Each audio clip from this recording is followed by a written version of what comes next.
നമുക്ക് ഈ ബിൽഡിങ്ങിൻ്റെ പുറകിൽ ഒരു മഞ്ഞ ലൈറ്റ് വിസിബിൾ ആവുന്നത് ആണ് ഈഫിൽ ടവറിൻ്റെ അടുത്താണ്. ഇതൊക്കെ കയറുമ്പോൾ നമ്മൾ സ്റ്റുഡൻസ് ആണെങ്കിൽ നമുക്ക് 23 രൂപ കൊടുത്താൽ മതി. ഇങ്ങനെ നമ്മൾ ഈഫിൽ ടവർ എത്തിയിട്ടുണ്ട്.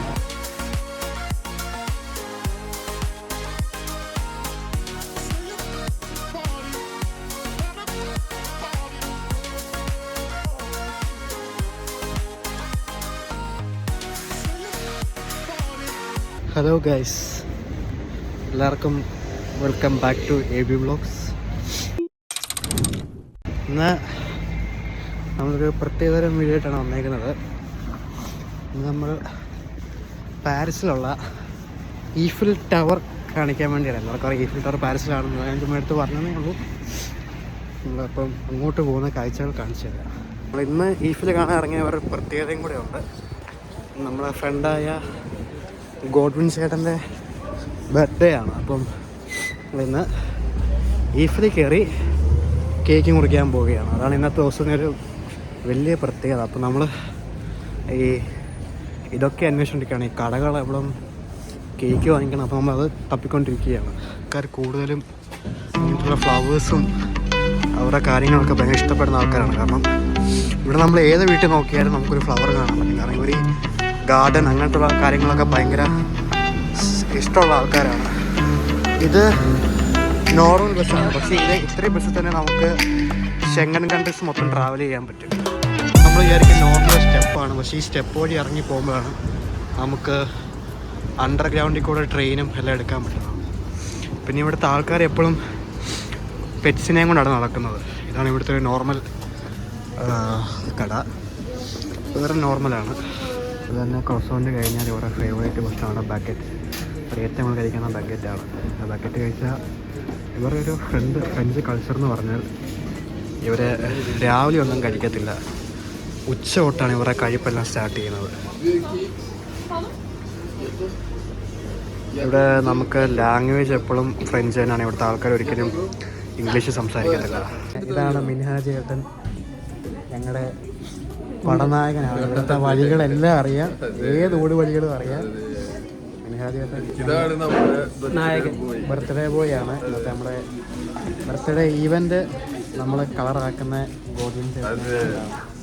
നമുക്കപ്പോൾ ഈ ഞങ്ങൾ വിചാരിച്ചൊന്ന് സ്റ്റാർബക്സ് കയറാവുന്ന ഇതാണ് ഇവിടുത്തെ സ്റ്റാർബക്സ്.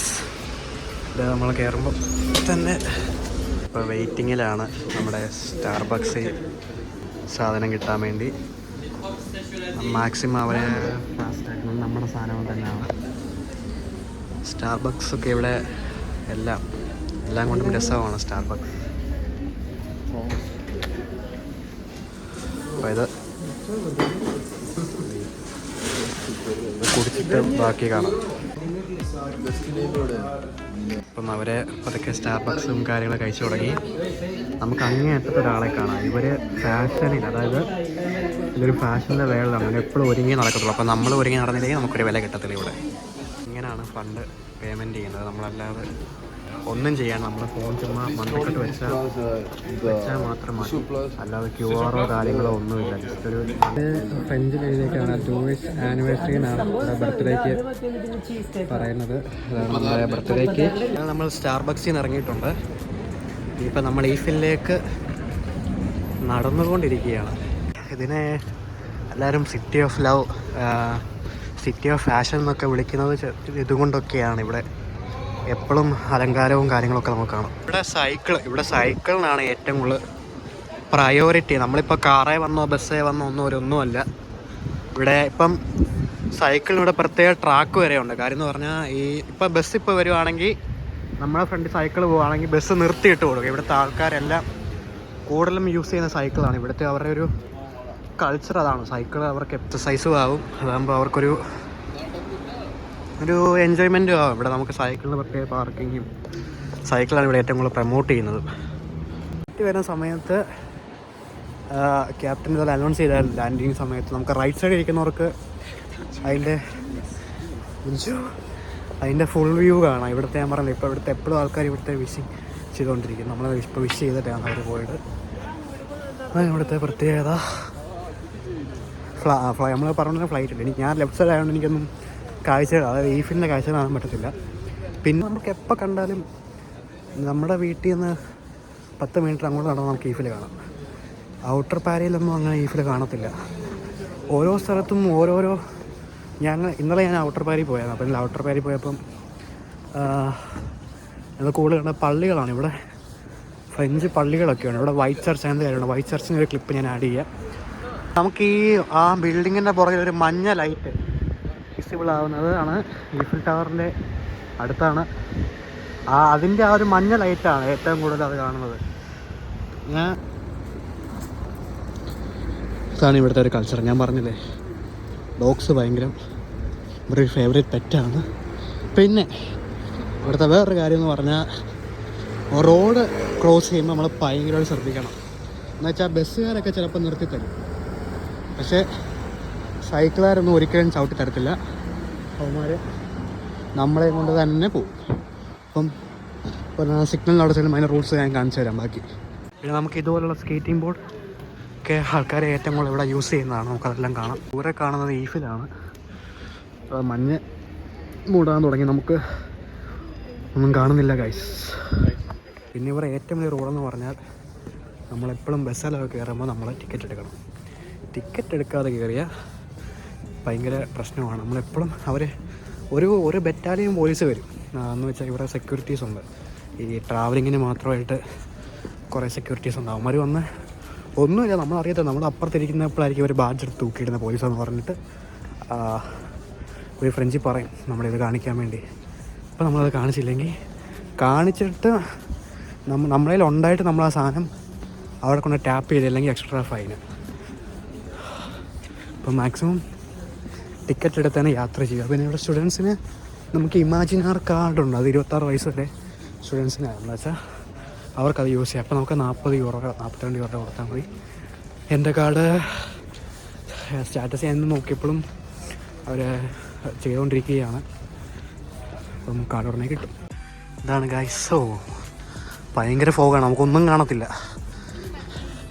നമ്മൾ അതിനകത്ത് കയറിയ ടോപ്പിൽ പോയാൽ നമുക്ക് പ്രത്യേകിച്ച് ഒന്നും കാണത്തില്ല. ഇപ്പോൾ നമ്മൾ താഴെ നമ്മൾ ഭയങ്കര നൈറ്റായിട്ടാണ് നമ്മൾ ഇറങ്ങിയേക്കുന്നത്. അതുകൊണ്ടാണ് ഇവിടുത്തെ തിരക്കും എല്ലാം തിരക്കും പരിപാടിയൊക്കെ കുറഞ്ഞത്.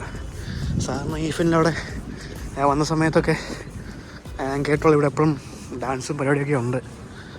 നമ്മൾ ടിക്കറ്റ് എടുക്കാൻ വേണ്ടി പോവുകയാണ്. നമ്മൾ സൈക്കിൾ പാർക്കിംഗ്. ഇവിടെ നിങ്ങൾക്ക് ഏറ്റവും കൂടുതൽ സൈക്കിൾ പാർക്കിംഗ് ആണ് കാണാൻ പറ്റുന്നത്. ഇപ്പോൾ നമ്മളിപ്പോൾ കാണുന്നത് എത്രാമത്തെ ഡോഗാണെന്ന് എനിക്കറിയത്തില്ല. ഇവരൊരു തുടലും ഒന്നുമില്ല. ഇവരുടെ ഇപ്പോൾ കഴുത്തിൽ തന്നെ തുടലായിരിക്കും. ബട്ട് അത് നമ്മളെ ഒന്നും ചെയ്യില്ല. അതിൻ്റെ എത്ര അടുത്തോടെ ഞാൻ പോയത്, എന്നിട്ട് തന്നെ ഒന്നും ചെയ്തില്ല. അതാണ് ഇവിടുത്തെ പ്രത്യേകത. നമ്മൾ ആ ഡോഗിൻ്റെ പറഞ്ഞത് ഇപ്പോൾ നമ്മൾ ഗ്രീൻ ലൈറ്റ് ഇപ്പോൾ നമുക്ക് ട്രാവൽ ചെയ്യാൻ വേണ്ടിയാണ്. അപ്പോൾ ഇവരെ നിർത്തി തരും. ഇൻ കേസ് ഇവർ ഗ്രീൻ ലൈറ്റ് നമ്മളെ വന്ന് ഇടിക്കുവാണെങ്കിൽ നമുക്ക് പൈസ, അതും നമ്മൾ പറയുന്ന അത്രയും പൈസ നമുക്ക് കിട്ടും. നമ്മുടെ പ്ലാനെന്ന് പറഞ്ഞാൽ ഏറ്റവും ടോപ്പിൽ കയറാനായിരുന്നു. പക്ഷേ ഇപ്പം ടോപ്പ് എന്തോ റിനോവേഷൻ പണി ആയതുകൊണ്ട് ഏറ്റവും ടോപ്പ് ക്ലോസ്ഡ് ആണ്. അതുകൊണ്ട് നമുക്ക് അതിൻ്റെ സെക്കൻഡ് അല്ലെ തേർഡ് ഫ്ലോർ വരെ മാത്രമേ ലിഫ്റ്റ് അനുവദിതമായിട്ടുള്ളൂ. ഇപ്പം ഫെബ്രുവരി 7 അത് ടോപ്പ് ഓപ്പൺ ആക്കും. അപ്പം നമുക്ക് ടോപ്പ് കാണാൻ വേണ്ടി മാത്രം ഇറങ്ങാം. പിന്നെ ഇങ്ങനെയാണ് ഇവിടുത്തെ ഒരു വൈബ്.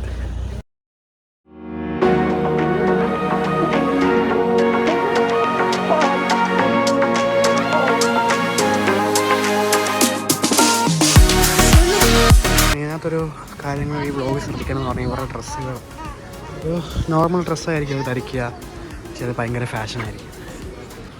നമ്മൾ എൻട്രി ടിക്കറ്റ്, അതൊരു ലിഫ്റ്റാണ് ഗൈസ്. നമ്മളതിനകത്ത് ലിഫ്റ്റിനകത്ത് കയറിക്കൊണ്ടിരിക്കുകയാണ് ഗൈസ്. അങ്ങനെ നമ്മൾ ഈഫിൽ ടവർ എത്തിയിട്ടുണ്ട്. ഈഫിലൊക്കെ കയറുമ്പോൾ നമ്മൾ സ്റ്റുഡൻസ് ആണെങ്കിൽ നമുക്ക് 23 യൂറോ കൊടുത്താൽ മതി, അല്ലെങ്കിൽ നമ്മൾ 46 യൂറോ കൊടുത്ത് കയറേണ്ടി വരും. അതിനകത്ത് ബേക്കറിയും കാര്യങ്ങളൊക്കെ ഉണ്ട്. ബേക്കറി അങ്ങനെയുള്ള കംപ്ലീറ്റ് കാര്യങ്ങളുണ്ട്. അപ്പം പിന്നെ നമ്മൾ നടക്കുമ്പോൾ ശ്രദ്ധിക്കണം കേട്ടോ. പക്ഷേ താഴെ വരത്തില്ല, എന്നാലും നമുക്കൊരു ശ്രദ്ധ വേണം. ഇവിടുത്തെ ഐ തിങ്ക് സോ ഇതെന്താ മിനിഹാജ് ചേട്ടാ, ഇതെന്ത് സാധനമാണ്? അതെ ഇത് ആ സാധനമാണ്. അതാണിത്. നമ്മൾ പക്ഷേ ഫസ്റ്റ് ഫ്ലോറിൽ വന്നപ്പോൾ നമുക്ക് റെസ്റ്റോറൻറ്റ് ഉണ്ടായിരുന്നു. നമുക്ക് റെസ്റ്റോറൻറ്റിൽ വേണമെങ്കിൽ കയറി ഇറങ്ങാം, അങ്ങനത്തെ കാര്യങ്ങളൊക്കെ. നമ്മൾ ഇവിടുന്ന് അവർ സമ്മതിച്ചില്ല നമ്മളെ വീഡിയോ എടുക്കാൻ. ആ കാണുന്ന ഏതായാലും ബൈനോക്കുലറോടെ നോക്കിയാൽ നമുക്ക് രാവിലെ വന്ന് അവിടെ എന്തെങ്കിലുമൊക്കെ കാണാൻ പറ്റും. നമ്മളിപ്പോൾ നൈറ്റ് ആയിട്ട് നമുക്ക് അതിനകത്തുള്ള കാഴ്ചകളൊന്നും കാണാൻ പറ്റത്തില്ല. അവിടെ ഒരു ഇതുണ്ട്, ബൈനോക്കുലറുണ്ട്. നമ്മൾ അതിൻ്റെ പക്ഷേ അടുത്ത് പോയാൽ ഇപ്പോൾ വഴുതലുണ്ട്. അപ്പം നോക്കിയായിരുന്നില്ലേ സീനാവും. ചെറിയ ഫോട്ടോഷൂട്ട് പരിപാടിയാണ്. വരുമ്പോൾ നമുക്ക് ചെറിയൊരു വൈബ്രേഷൻ പോലെ തോന്നുന്നു. കാരണം താഴേന്ന് ലിഫ്റ്റ് മേലോട്ട് കയറുമ്പോൾ നമുക്കൊരു വൈബ്രേഷൻ പോലെ നമുക്ക് ഫീൽ ചെയ്യും. അപ്പം ഒരു പ്രത്യേക രസമാണ് ഇത്. ഒന്ന് എക്സ്പീരിയൻസ്ഡ് ആണ് ഗൈസ്. ഇത് മിന്നാൻ തുടങ്ങി. Birthday to you, happy birthday to you, happy birthday to Godwin ചേട്ടൻ, happy birthday to you, happy birthday. Okay, അതായത് ഇവർ പറഞ്ഞത് ഈ സിസ്റ്ററിൻ്റെയും ബർത്ത്ഡേ ആയിരുന്നു. അപ്പോൾ ഇവർ നമ്മുടെ കൂടെ എൻജോയ് ചെയ്യുക. മേഴ്സി. ഇതാണ് ഈ ഈഫിൽ ടവറിനകത്ത് തന്നെ ഇവർ വേറൊരു സാധനം ഡെക്കറേറ്റ് വെച്ചിട്ടുണ്ട്. ഞാൻ കാണിച്ചത് ഇതാണ് ഞാൻ പറഞ്ഞ സാധനം ഗൈസ്. ഇത് ഈ ടവറിനകത്താണ് ഇവർ ഈ സാധനം ഇങ്ങനെ ഡെക്കറേറ്റ് ചെയ്ത് മനോഹരമാക്കി വെച്ചേക്കാണ്. എൻ്റെ ഫ്രണ്ട് ഇവരിപ്പോൾ ഞാനോട് ചോദിച്ചപ്പോൾ അറിയാൻ കഴിഞ്ഞത് ക്രിസ്മസിന് ഇത് എല്ലാം കൂടെ വേറൊരു തീമായി വേറൊരു രസമായിരുന്നെന്നാണ് കേട്ടത്. ഇതിന് താഴെ നോക്കിയ സീനാണ്. ഇതിനകത്ത് കഫേയാണ്. നമ്മൾ ഒരു 4 മണി സമയമൊക്കെ ആകുമ്പം ഇവിടെ ഇങ്ങനെ വന്നിരുന്ന ഒരു ചായ കുടിച്ച് ഈ ഫ്ലേ കാണുമ്പോൾ ഒരു വേറൊരു വൈബ് തന്നെയാണ് ഗൈസ്. പറഞ്ഞാൽ എന്തുമാത്രം മനസ്സിലാവുമെന്ന് എനിക്കറിയത്തില്ല. ഇവിടെ എല്ലാവരും ഫോട്ടോയ്ക്ക് വേണ്ടി ഒരു ക്യൂവിലാണ് ഗൈസ്. നമുക്ക് ഇതിലെ കൂടെ ഇറങ്ങി കണ്ട് പോവാം. നടന്ന് നമുക്കിത് കണ്ട് ഇത് ഇവിടുത്തെ ബേക്കറിയാണ്. ഇതെല്ലാം കുറച്ച് എക്സ്പെൻസീവ് ആണ്. ഇവിടുത്തെ ഫുഡ് ഇതിനകത്ത് ഈ ഈഫിലിനകത്തെ ഫുഡ് ഭയങ്കര എക്സ്പെൻസീവ് ആണ്. അപ്പോൾ നമ്മൾ ഈഫിൽ ടവറിനോട് ഇന്നത്തേക്ക് ഈ ഒരു ദിവസത്തേക്ക് ഇവിടെ പറയുകയാണ്. ഞങ്ങളിനി ഇറങ്ങിയിട്ട് ഇതിൻ്റെ അപ്പുറത്തൊരു ലേക്ക് വ്യൂ ഉണ്ട്, അങ്ങോട്ടത്തേക്കാണ് പോകുന്നത്. ഭയങ്കര എക്സൈറ്റഡ് ആണ് ഗൈസ്. ഞാൻ മുമ്പേ ഒരു ഈ ഈഫിൽ ടവറിനൊരു ഹിസ്റ്ററി ഇവിടുന്ന് കേട്ടറിഞ്ഞ അറിഞ്ഞൊരു ഹിസ്റ്ററി എന്ന് പറഞ്ഞാൽ, ഈ ഈഫിൽ ടവറിൻ്റെ താഴെ, അതായത് ഇപ്പോൾ നമ്മൾ നിൽക്കുന്ന ഭാഗം പണ്ട് ഇവിടുത്തെ മാർക്കറ്റായിരുന്നു. എന്ന് വെച്ചാൽ ഇവിടുത്തെ മാർക്കറ്റിന് ഒരു മാർഷേ എന്നാണ് പറയുന്നത്. അപ്പോൾ അത് ഇവിടുത്തെ മാർക്കറ്റായിരുന്നു ഇത്. അങ്ങനെ ഈ മാർക്കറ്റ് ഇവിടെ ഉണ്ടെന്ന് കാണിക്കാൻ വേണ്ടി ഇതിൻ്റെ ഒരു പാതി കൺസ്ട്രക്ഷൻ പണിതപ്പം ഇവിടുത്തെ ആൾക്കാർക്കൊന്നും ഇഷ്ടപ്പെട്ടില്ല. അപ്പം ഇവരാണെങ്കിൽ വിചാരിച്ച് എന്തിനും ഇത് വെറുതെ ഒരു സാധനം, ഇതിൻ്റെ ആവശ്യമില്ലെന്ന് അവർക്കൊരു മനസ്സിൽ ചിന്താഗതി വന്നു. ഇങ്ങനെ ഇതിനെതിരെ ഒരു 2-3 വർഷത്തോളം അവർ സമരമൊക്കെ ഉണ്ടാക്കുകയും അങ്ങനെ മാർക്കറ്റ് ക്ലോസ് ചെയ്യാൻ പല പ്രശ്നമായിരുന്നു. ഇതിൻ്റെ പാതി പണിയായപ്പോഴത്തേന് ഇവിടുത്തെ ഗവൺമെൻറ്റിന് ഇതിങ്ങനെ കിടക്കുന്ന എന്നും ഒരു നഷ്ടമാണ് ഈ വരുന്നവർക്ക്. എന്ന് വെച്ചാൽ ഗവൺമെൻറ്റിന് ഇഷ്ടമല്ലായിരുന്നു. അങ്ങനെ ഒരു ആർക്കിടെക്റ്റിനെ, വലിയൊരു പുള്ളിക്കാരനെ കൊണ്ടുവന്ന് ഇതിനെ മൊത്തം മാറ്റിക്കളഞ്ഞു. എന്നിട്ട് അപ്പോഴത്തേന് ആൾക്കാർക്കെല്ലാം പിന്നെ ഇത് ഇഷ്ടപ്പെട്ടു തുടങ്ങി. അങ്ങനെ ഇതിനൊരു ചരിത്രം ഉണ്ടെന്നാണ് ഞാൻ ഇവിടുന്ന് കേട്ടറിഞ്ഞൊരു അറിവുള്ളത്. അപ്പോൾ അതാണ് ഈഫിലിൻ്റെ ഒരു ഹിസ്റ്ററി എന്ന് വേണമെങ്കിൽ നമുക്ക് പറയാം.